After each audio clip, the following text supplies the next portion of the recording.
भूल जाता हूँ।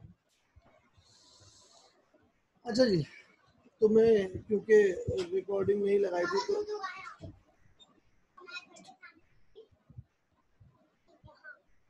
तो क्योंकि रिकॉर्डिंग लगाई थी एक मरतबा मैं इसको जो है वो रिपीट कर देता हूँ, सर इसे समराइज कर देता हूँ कि हमारे पास मसला क्या आ सकता है LR0 के अंदर, वो हम यहाँ पे देखेंगे और उसको रिड्यूस करेंगे। अभी मसला आपके सामने मौजूद नहीं है।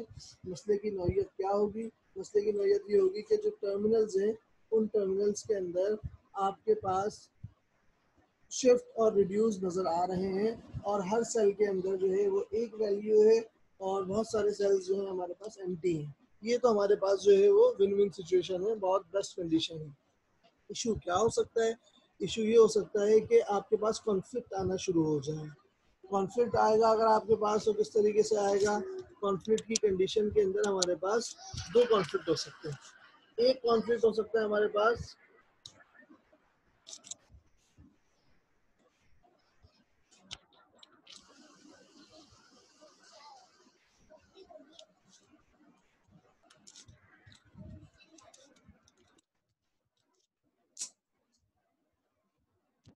ये कॉन्फ्लिक्ट हमारे पास ये शिफ्ट रिड्यूस। मतलब क्या हुआ? मतलब ये हुआ कि आपके पास एक ही सेल के अंदर शिफ्ट भी आ जाए और रिड्यूस भी हो जाए, लाइक दिस।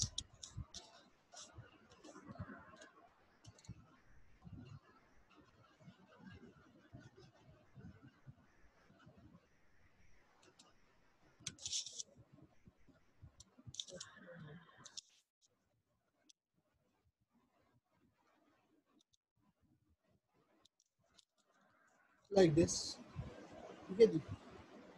तो ये हमारे पास कहलाता है shift and reduce conflict.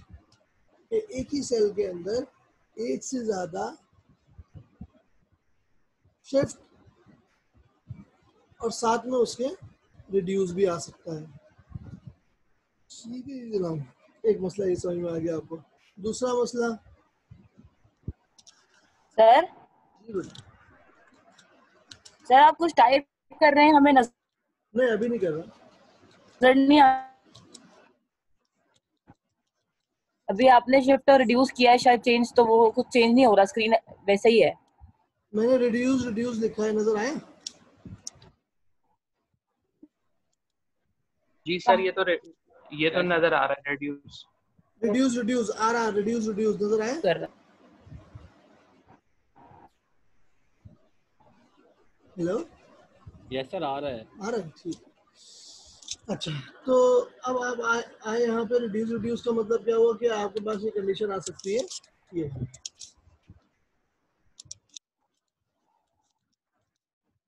Reduce 1 2 3 जो भी होगा वो अक्सर 12। तो ये कॉन्फ्लिक्ट्स आपके पास आ सकते हैं, नंबर 1। तो ऐसे कॉन्फ्लिक्ट्स को रिजॉल्व हमने ऑब्वियसली करना होता है। तो उसका तरीका नंबर 1 ये है कि आपने SLR 1 की तरफ मूव होना है। क्यों मूव होना है? इसलिए मूव होना है कि अभी मैं इसको रिमूव कर रहा हूँ, जो भी मैंने लिखा है थोड़ी देर पहले, जो सेल के अंदर डबल वैल्यूज लिख दी। आप अगर SLR 1 की तरफ मूव हो जाओगे तो अगर ये इश्यूज कहीं ना कहीं आपको फेस करने पड़ेंगे तो वो इशू आपके पास नहीं है, ठीक है जी। क्यों नहीं आएंगे? क्योंकि SLR 1 के अंदर हमारे पास अगर ये फॉर एग्जांपल टर्मिनल्स के अंदर मैं कहता हूँ कि कितनी वैल्यूज है, 1 2 3 4 5 6 7 8 9 10 11 12 13 14 15 16 17 वैल्यूज है यहाँ पे ना। तो अगर मैं इसको SLR 1 बनाऊंगा इस टेबल को, या SLR 1 लिखूंगा इस टेबल के अंदर, तो ये SLR 1 टेबल किस तरीके से बनेगा? तो हो सकता है 17 की जगह आपके पास 15 सेल्स फिल हो सकता है 14 सेल फिल हो सकता है 11 फिल हो सकता है 10 सेल्स फिल हो। जरूरी नहीं है कि आपके पास यहाँ 17 फिल है तो वहाँ पे आपके पास सेल ज्यादा फिल होंगे। तो जब सेल कम फिल होंगे तो आपके पास कॉन्फ्लिक्ट के चांसेस कम से कम होंगे। सेल कम फिल होंगे तो कॉन्फ्लिक्ट के चांसेस आपके पास कम से कम होंगे, और जब कॉन्फ्लिक्ट के चांसेस आपके पास कम से कम होंगे तो फिर आपकी पार्सिंग भी बहुत अच्छे तरीके से परफॉर्म हो जाएगी, ठीक है जी। क्योंकि हम जब पार्सिंग कर रहे थे तो आपको याद होगा हम डायरेक्ट टेबल में आके देख रहे थे कि भाई A1 पे कहाँ जा रहा है, सॉरी 4A पे कहाँ जा रहा है, 0A पे कहाँ जा रहा है, $6 पे कहाँ जा रहा है, इस तरह करके हम आके देख रहे थे और सारी चीजें हमें मौजूद मिल रही थी। यानी कि कोई ऐसी जगह पे हम नहीं पहुंचे जहाँ पे एम्प्टी सेल हो, जहाँ पे जो है आपके पास ब्लैंक सेल हो, ठीक है ना। तो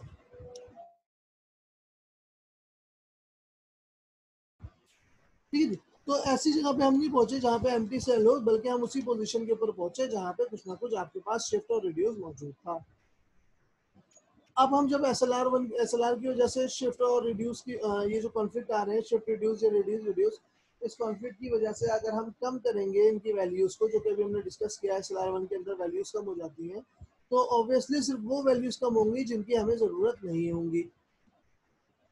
और जहाँ जब हम पार्सिंग करने के लिए जाएंगे तो हमारे पास जो पार्सिंग है वो सक्सेसफुली परफॉर्म हो जाएगी। यही हमारे पास टेबल का फायदा है, कौन सी जगह जो है फिल होनी चाहिए, कौन सी जगह फिल नहीं होनी चाहिए, ये इसको पता होता है। तो लेट्स मूव के SLR1 टेबल हम बनाते हैं और इसको देखते हैं कि किस तरीके से हम इसको परफॉर्म करेंगे। तो टेबल ऊपर बना हुआ नहीं, हाँ, ये टेबल ऊपर बना हुआ है, तो इसी टेबल के अंदर हम थोड़ी सी चेंजिंग करते हैं, ये अलग ही बना लेते हैं, इसे कॉपी करके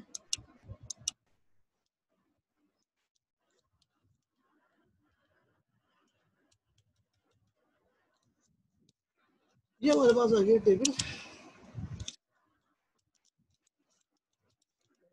SLR।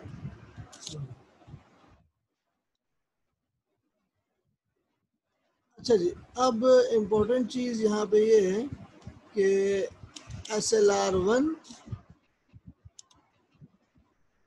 और LR0 आपके पास तकरीबन सेम है, बिल्कुल सेम है। फर्क कहाँ पे है? टेबल के अंदर, टेबल में भी सब जगहों के ऊपर नहीं, स्पेसिफिक प्लेसेस के ऊपर।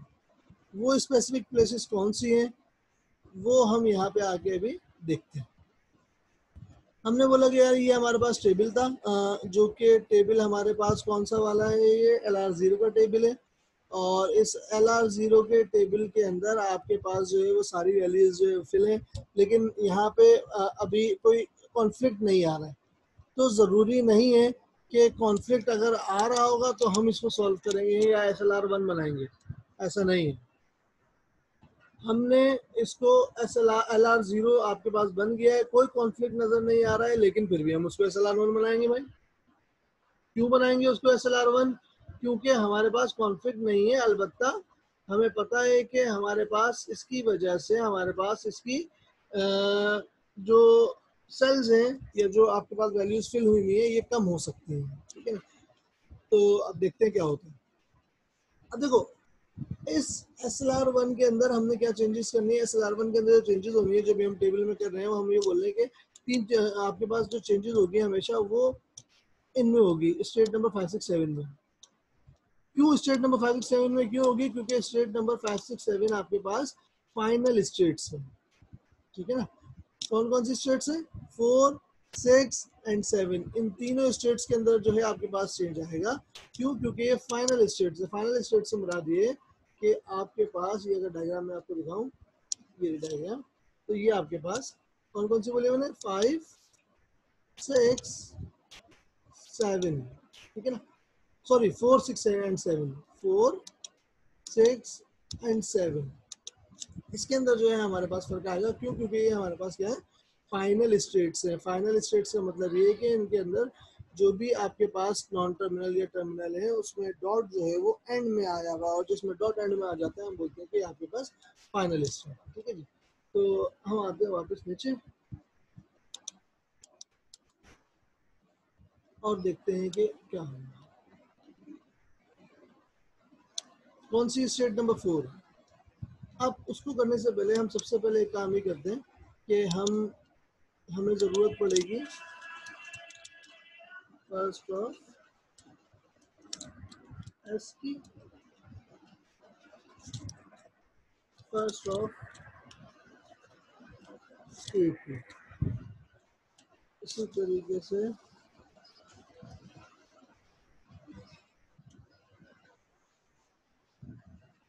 इसी तरीके से हमें जरूरत पड़ेगी फॉलो एस की एंड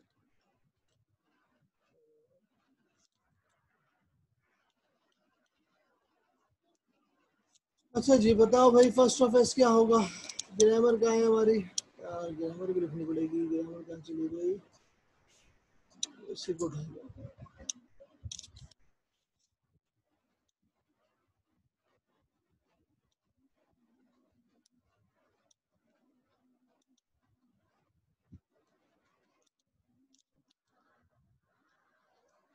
ठीक है जनाब वाला, ये आपके पास आ गई ग्रामर। अब बताओ फर्स्ट ऑफ एस क्या होगा हमारे पास। First of S is, first of S is A comma B and first of A is A comma B. सही है, याद है ना फर्स्ट किस तरह निकलता था। अच्छा, follow of S is S right hand side पे कहीं पे मौजूद नहीं है, dollar. And follow of A is, A कहाँ मौजूद है राइट हैंड साइड के ऊपर जो हमने देखा था, यहाँ पे मौजूद है। यहाँ पे इसका फर्स्ट क्या हो जाएगा, ए और बी हो जाएगा। डॉलर तो होगा ही होगा क्योंकि वो राइट हैंड साइड पे मौजूद है, और उसका जो है डॉलर हो जाएगा आपके पास। और ए कॉमा बी, ठीक है जी। फर्स्ट फॉलो याद था, फर्स्ट एंड फॉलो याद है आप लोगों को। लो मेरी आवाज आ रही है।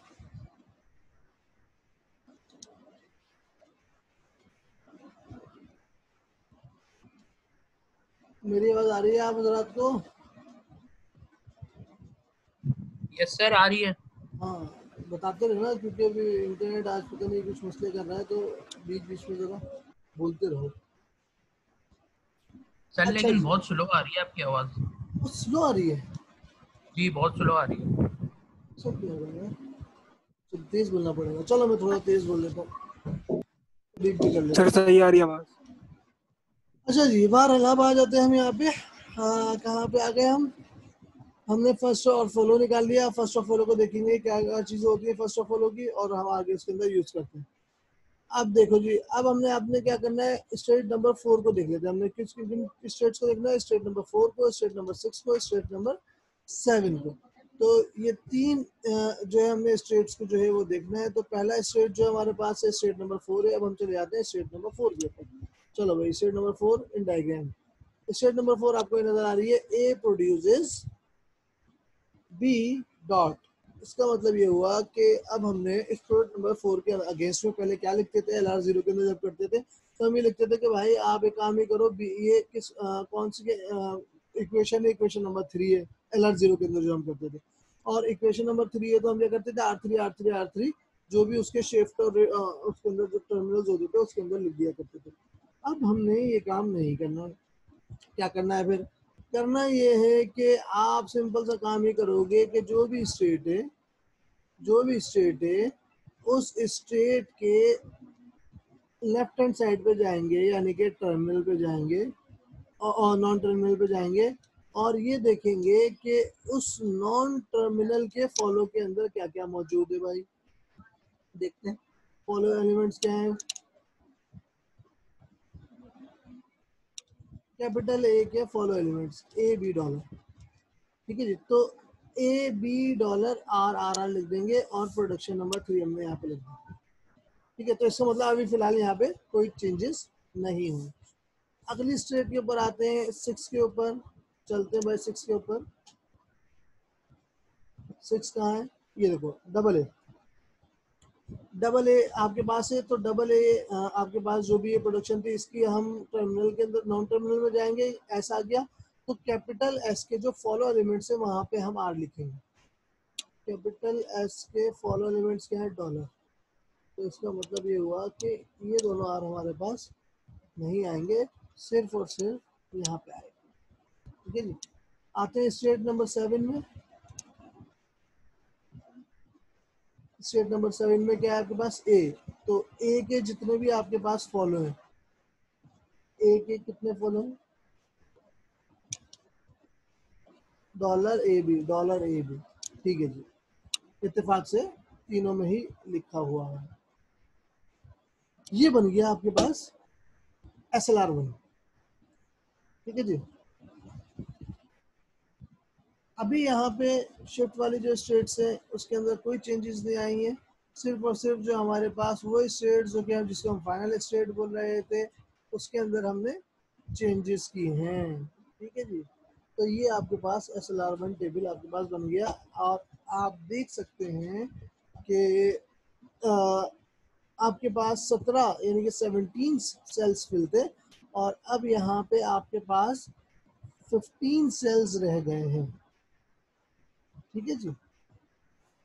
तो ये आपके पास SLR1 बन गया। रूल क्या यूज किया है हमने, हमने यूज किया है कि जिन जिन नॉन टर्मिनल से फाइनल लूप प्रोड्यूस हो रहे हैं उस नॉन टर्मिनल के फॉलो एलिमेंट्स में जो है हमने रिड्यूस आर जो है वो लिखा है,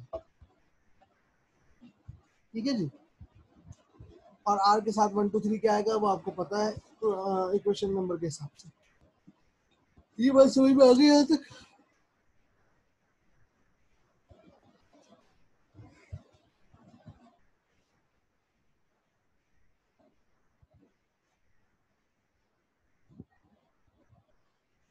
हाँ जी,